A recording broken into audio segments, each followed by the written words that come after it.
श्री गुरु महाराज की जय। बोलो साचे दरबार की जय। बोलो परम पूजनीय श्री सतयुग रामानंद महाराज की। बोलो जुगल जोड़ी सरकार की जय। बोलो साचे दरबार की जय। श्री दर्शन के नजारे प्यारे प्यारे, मेरे जीवन के चमकते सितारे। अब हमें जहाँ से क्या लेना, क्या लेना। अब हमें क्या लेना, सतगुरु क्या लेना। श्री दर्शन के नजारे प्यारे प्यारे, श्री दर्शन के नजारे प्यारे प्यारे, श्री दर्शन के नजारे प्यारे प्यारे। श्री दर्शन के नजारे प्यारे प्यारे, जीवन के चमकते सितारे, मेरे जीवन के चमकते सितारे। अब हमें जहाँ से क्या लेना, सतगुरु क्या लेना। अब हमें जहाँ से क्या लेना, क्या लेना। दर्शन के नजारे प्यारे प्यारे, श्री दर्शन के नजारे प्यारे प्यारे, जीवन के चमकते सितारे, मेरे जीवन के चमकते सितारे। मैंने पाया जो दर्शन तेरा, मेरे सपने हुए सिंदूरी। मैंने पाया जो दर्शन तेरा, मेरे सपने हुए सिंदूरी। तुझे पाके तेरे सतगुरु, हर कली हुई है पूरी। तुझे पाकर है मेरे सतगुरु, हर कभी हुई है पूरी। प्रभु एक तेरा साथ, तेरी जिंदगी का सार। प्रभु एक तेरा साथ, मेरी जिंदगी का सार। प्रभु एक तेरा साथ, तेरी जिंदगी का साथ। अब हमें जन्नत से क्या लेना, क्या लेना। श्री दर्शन के नजारे प्यारे प्यारे, मेरे जीवन के चमकते सितारे। श्री दर्शन के नजारे प्यारे प्यारे, मेरे जीवन के चमकते सितारे। तेरा साया चंदन चंदन, खुशबू का है इसमें बसेरा। तेरा साया चंदन चंदन, खुशबू का है इसमें बसेरा। तेरा साया चंदन चंदन, खुशबू का है उसमें बसेरा। मेरा साया चंदन चंदन, खुशबू का है इसमें बसेरा। तेरा गुलशन बहके बहके, जिसे देख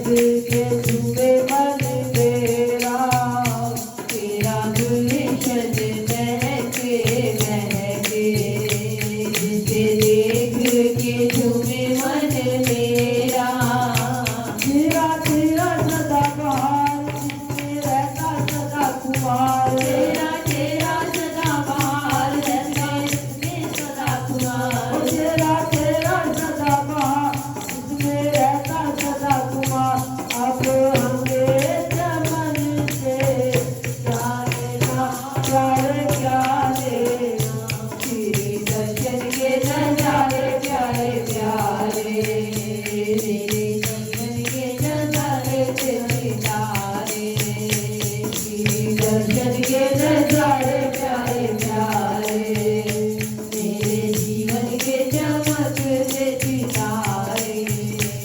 अब हमें जन्नत से क्या लेना, क्या लेना, अब हमें जन्नत से क्या लेना, पर क्या लेना, श्री दर्शन के नजारे प्यारे प्यारे, मेरे जीवन के चमकते सितारे। तेरा मुखड़ा चमके चमके, जैसे सुबह का चमके सवेरा। तेरा मुखड़ा चमके चमके, जैसे सुबह का चमके सवेरा। तेरा मुखड़ा चमके चमके, जैसे सुबह का हुआ सवेरा। तेरा मुखड़ा चमके चमके, जैसे सुबह का हुआ सवेरा। तेरे नूर पे मेरे सतगुरु इस दुनिया में है उजियारा। तेरे नूर से है मेरे सतगुरु, इस दुनिया में है उजियारा। जब तक तेरा ये नूर मेरे हाजिर हजूर, जब तक तेरा ये नूर मेरे हाजिर हजूर, जब तक तेरा ये नूर मेरे हाजिर हजूर। अब हमें सूरज से क्या लेना, प्यारे प्यारे ना, श्री दर्शन के नजारे प्यारे प्यारे, मेरे जीवन के चमकते सितारे।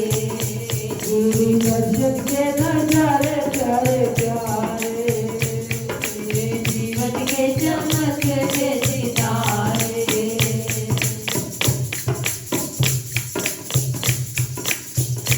तेरे चरणों में अमृत धारा, जैसे गंगा का बहता पानी। तेरे चरणों में अमृत धारा, जैसे गंगा का बहता पानी। तेरे चरणों में अमृत धारा, जैसे गंगा का बहता पानी। तेरे चरणों में अमृत धारा, जैसे गंगा का बहता पानी। से पी कर ये तेरे सतगुरु कई अमर हुए हैं प्राणी। इसे पी कर मेरे सतगुरु कई अमर हुए हैं प्राणी। तेरी कृपा परम्पार तू है सबका दातार। तेरी कृपा परम्पार तू है सबका दाता। तेरी कृपा परम्पार तू है सबका दाता। अब किसी से हमको क्या देना, क्या लेना, श्री दर्शन के नजारे प्यारे प्यारे, मेरे जीवन के चमकते सितारे। श्री दर्शन के नजारे प्यारे प्यारे, मेरे जीवन के चमकते सितारे। अब हमें कहाँ से क्या लेना, क्या लेना, अब हमें जहाँ से क्या लेना, क्या लेना, श्री दर्शन के नजारे प्यारे प्यारे, मेरे जीवन के चमकते सितारे। श्री दर्शन के नजारे प्यारे प्यारे, मेरे जीवन के चमकते सितारे। अब हमें कहाँ से क्या लेना, सब कुछ क्या लेना, अब हमें जहाँ से क्या लेना,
अब हमें जासे क्या लेना क्या लेना गुरु दर्शन के नजारे प्यारे प्यारे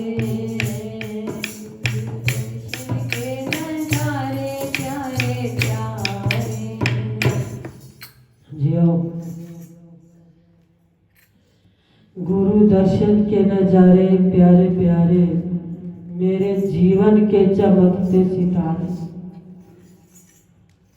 अब हमें जहां से क्या लेना सतगुरु क्या लेना। जब जिज्ञासु श्री गुरु महाराज जी का दर्शन कर लेता है तो उसके जीवन के अंदर आनंद आ जाता है। आनंद आने के बाद फिर उसे संसार से ना कुछ लेना ना किसी को कुछ देना। बस गुरु महाराज जी के चरणों में आना, यहीं पर उनके चरणों में अपना ठिकाना, बाकी उसे संसार से कोई मतलब नहीं। हम एक बार ऐसा निश्चय बनाकर तो देखें, संसार के साथ लेना देना छोड़कर देखें। फिर देखो गुरु महाराज जी हमारे साथ आनंद का, प्रेम का, सद्भावना का, हर तरह से ऐसा प्यार बरसाएंगे कि उनके मुखड़े को देख देख कर बार बार यही कहेंगे, श्री दर्शन के नजारे प्यारे प्यारे, मेरे जीवन के चमकते सितारे। अब तक तो मेरे सितारे मेरे जीवन के अंदर दुखों से भरे हुए थे, लेकिन आपका दीदार करने से, दर्शन करने से मेरे सारे जीवन के भाग्य के सितारे चमकने लग गए। हे गुरु महाराज जी, अब आपके साथ ही मेरा लेना और आपके साथ ही मेरा देना। इस तरह से जब जिज्ञासु अपने भाव को बना लेता है, अपनी दिनचर्या को जोड़ लेता है, दिनचर्या जुड़ेगी ना तभी भाव बनता है। अगर दिनचर्या जुड़े ना, लगे ना, तो भाव दिल के अंदर कैसे आए? इसलिए बात हम कहते हैं भावों में कमी क्यों होती है? क्योंकि हमारी दिनचर्या कभी किसी तरह कभी किसी तरह। देखो पूर्णिमा हो गई तो हमारी दिनचर्या अब आलस में आई या ना आई? जब तक पूर्णिमा थी तब तक मन के अंदर एक उमंग थी, मतलब हम देवी देवताओं के साथ तो अपना जीवन बिताना चाहते हैं, उनसे कुछ मिलता है। अरे वो देवी देवता भी कहां से लेने के लिए आते हैं? वो भी गुरु दरबार से लेने के लिए आते हैं। और हम संसारी जीव, संसार से लेना देना है ना, इसीलिए उनके पीछे जाते हैं। अगर हम गुरु के प्यारे होते, गुरु को हमेशा अपने जीवन के अंदर आधार बनाकर रखते, तो पूर्णिमा के बाद भी अपनी हाजिरी चरणों में लगाते या ना लगाते? अब हमारी हाजिरी कार्तिक स्नान करना है, बाकी गुरु स्नान। अरे कार्तिक स्नान गुरु की कृपा से हुआ। कार्तिक का भोग डल गया कोई, जो हमारे अंदर आलस आ गया, कार्तिक का भोग होगा उसके बाद आलस, या हमें आलस गुरु महाराज जी छुड़वाते हैं, लेकिन हमारे को 1 महीने की लगन होती है। अरे 1 महीना गुरु महाराज जी हमारे को लगन इसलिए लगवाते हैं, हमारा नियम दिनचर्या रोज की बनी रहे और हम भागते हैं संसार के पीछे। संसार के पीछे भागते हैं तभी तो वो आनंद नहीं आता। भागते श्री गुरु महाराज जी के पीछे तो आनंद आता। हम आनंद नहीं मजे लेते हैं। फिर शाम को सत्संग था शादी के उपलक्ष्य में। घर परिवार कहने लगा बड़ा मजा आ गया। हमने कहा मजा तो आप शादी वाले दिन लोगे, जिस दिन शादी होगी ना उस दिन मजे आते हैं। लेकिन सत्संग में आनंद बरसता है। जब दिल लग जाए ना सतगुरु के साथ उस समय हमें आनंद आता है, और जब दिल लग जाए ना संसार के साथ तो उस समय क्या आता है? मजा आता है। आजकल इस समय हम यहाँ बैठे गुरु महाराज जी के चरणों में उनका दर्शन दीदार कर रहे, तो ये मजा आ रहा या आनंद आ रहा? मजे संसार लेता है हमारे। कुछ हो जाए ना, कोई बात हो जाए, कुछ हो तो वो क्या लेता है? हमारे मजे लेता है। और जब मजे लेता है ना तो हम रोते हैं कि वो मेरा उपहास उड़ा रहा, वो मेरे साथ विनोद कर रहा। तो वो मजा है। तो उस मजे के अंदर हम सुखी रहते हैं, दुखी रहते हैं जब कोई हमारे मजे लेता है। तो फिर हम सत्संग में क्यों कहते हैं मजा आ गया? सत्संग में मजा नहीं, आनंद आ गया। जहाँ आनंद आता है वहां उपहास नहीं होता, वहां प्रेम होता है। और प्रेम तब आता है जब हम सत्संग में अपने आप को स्फूर्त करते तो आनंद है। जब तक स्फूर्त नहीं करते मन को इधर उधर घुमाते रहते हैं, और जब 1 मिनट के लिए मन लगा, थोड़ा सा कुछ दिल के अंदर भाव आया तो हम कहते हैं मजा आ गया। जो पूर्ण रूप से अपनी हाजिरी जितनी देर बैठता है गुरु महाराज जी के चरणों में लगाता है वो कहता है आनंद आ गया। और जिसका थोड़ी देर के लिए दिल लगा वो कहता है मजा आ गया। तो हम मजा नहीं आनंद लूटे। उस थोड़ी देर का मजा क्या लेना, वो हमारा ही मजा बन जाता है। हम आनंद ले तो गुरु महाराज जी हमारे जीवन के अंदर बरकतें भरे, हमारे जीवन के अंदर आशीर्वाद दे, हमारे जीवन के अंदर खुशियां दे। तो आओ श्री गुरु महाराज जी के चरणों के अंदर कार्तिक मास शनिवार तक चलेगा। शनिवार को सुबह अमृत वेले गुरु महाराज जी के दरबार के अंदर कार्तिक का भोग समापन होगा।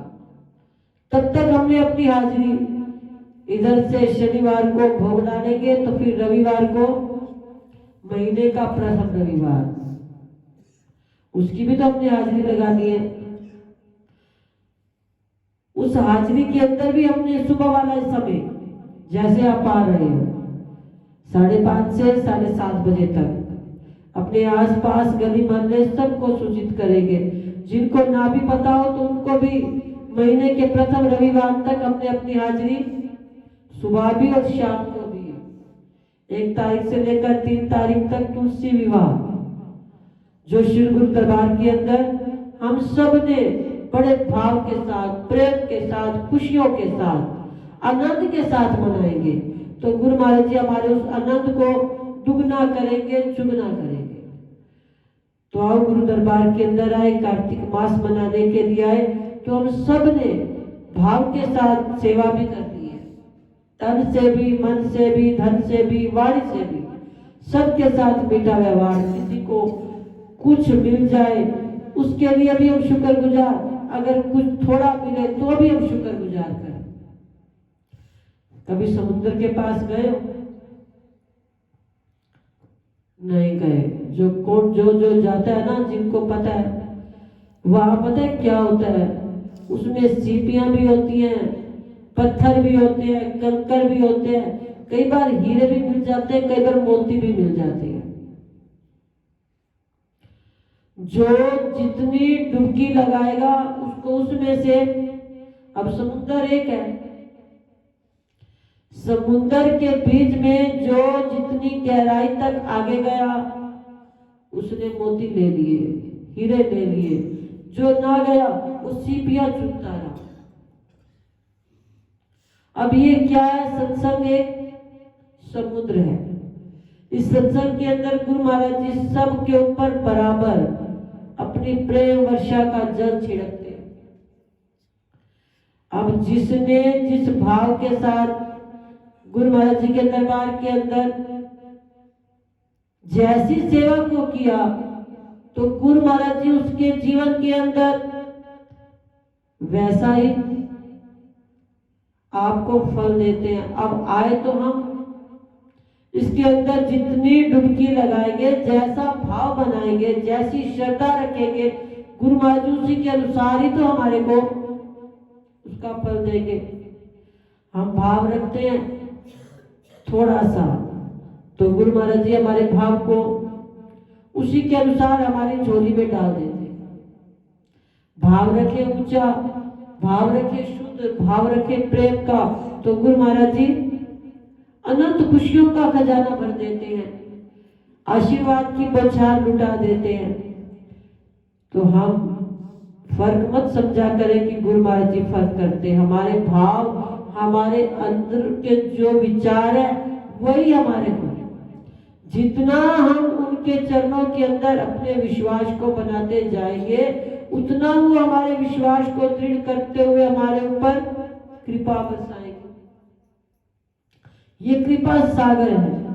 इस कृपा सागर के अंदर हम भी अपने आप को गहराई तक गुरु महाराज जी के चरणों के अंदर तन से, मन से, वाणी से गुरु महाराज जी के चरणों के अंदर वैसी सेवा करें। देखो गुरु महाराज जी वैसा ही हमारे जीवन के अंदर आनंद बरसाते हैं, प्रेम बरसाते हैं। तो आओ कार्तिक मास गुरु महाराज जी के दर्शन कर रहे, सुंदर सुंदर नजारे देख रहे। कभी गुरु महाराज जी कैसा नजारा दिखाते हैं, कभी कैसा दिखाते हैं।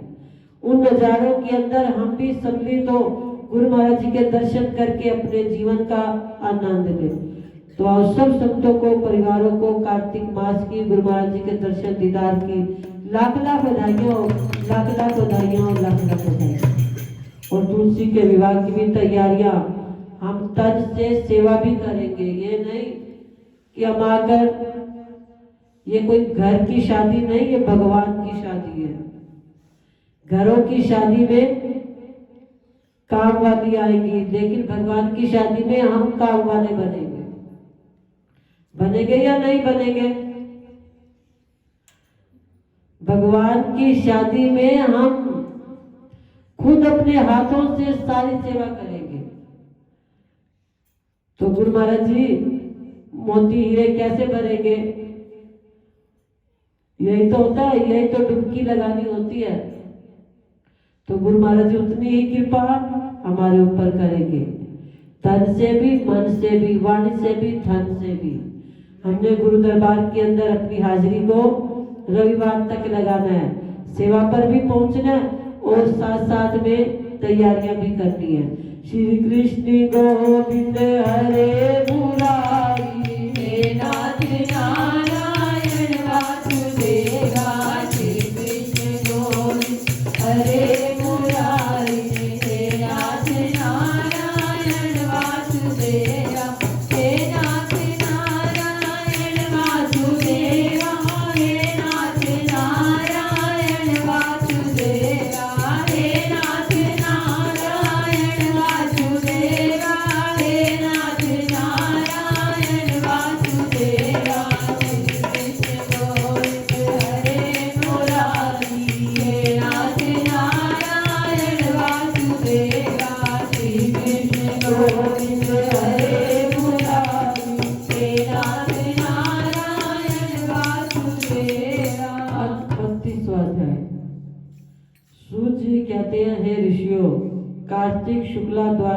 ध्वजारोपण करने से संपूर्ण पाप नष्ट हो जाते हैं। चारों वर्ण कौन से?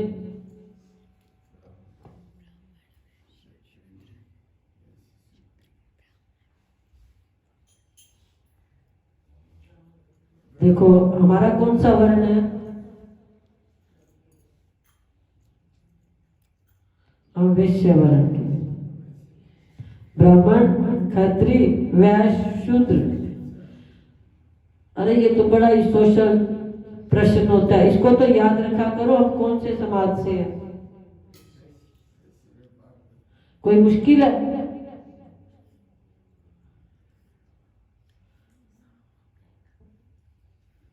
चार वर्ण होते हैं। चार वर्ण के अंदर ब्राह्मण ऊंची पदवी का, क्षत्रिय, वैश्य, शूद्र। ब्राह्मण जो सारे काम काज करवाता है, सुख के भी दुख के भी। क्षत्रिय का काम क्या होता है? सारे जीवों की रक्षा करना। अगर कोई किसी को दुख दे तो उसके साथ उसका संहार करना, उसका बचाव करना, उसकी रक्षा करना, ये क्षत्रिय का धर्म। वैश्य का धर्म है व्यापार करना, संसार के अंदर जीवन यापन करने के लिए, गृहस्थ जीवन चलाने के लिए, ब्राह्मणों को दान करने के लिए, शूद्रों को देने के लिए, ये वैश्य का धर्म है। और शूद्र का धर्म है इन तीनों धर्मों की सेवा करना। वो ब्राह्मण की भी करे, क्षत्रिय की भी करे और वैश्य की भी करे।